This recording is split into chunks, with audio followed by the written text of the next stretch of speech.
bonjour à chacun et chacune d'entre vous. Aujourd'hui, l'évangile est centré aussi sur le début du reniement de Judas. Et je me disais que, en fait, dans ce passage de l'évangile, j'avais cette parole qui disait « Là où est ton cœur, là se trouve ton trésor ». Et on voit que Judas, durant sa vie, on le voit aussi à travers l'évangile, était parfois voleur. Il avait beaucoup d'attrait pour l'argent. Et en fait, cet argent, c'est ça qui va faire qu'il va trahir Jésus. Et en fait, Judas va se trahir lui-même. En trahissant la vie, c'est-à-dire en trahissant Dieu, Judas se trahit lui-même. Malheureusement, on va voir aussi ce qui va se passer pour Judas par après. Dans l'évangile, on dit qu'il va se suicider. En fait, c'est une vraie trahison qu'il fait à sa vie propre en trahissant la vie, c'est-à-dire le Christ lui-même.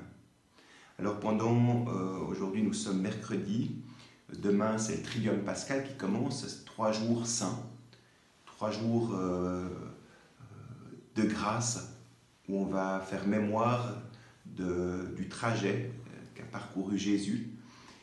Évidemment, ce n'est pas une mémoire comme on se souviendrait de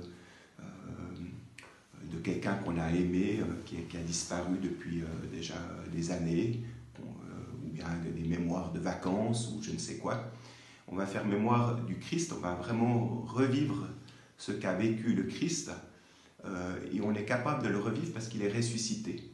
C'est-à-dire que ce que nous allons vivre avec Jésus, les grâces qu'il a déversées sur ses apôtres, nous allons pouvoir en vivre pendant ce Triduum Pascal.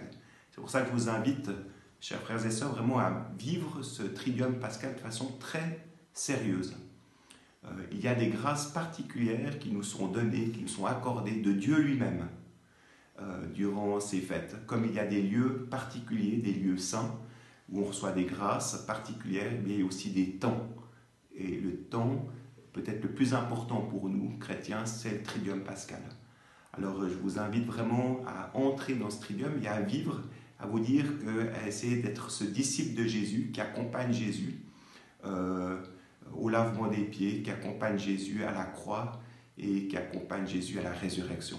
Voilà, je vous souhaite à tous et à toutes de bonnes montées vers Pâques et à toutes vos familles, que le Seigneur aussi vous bénisse.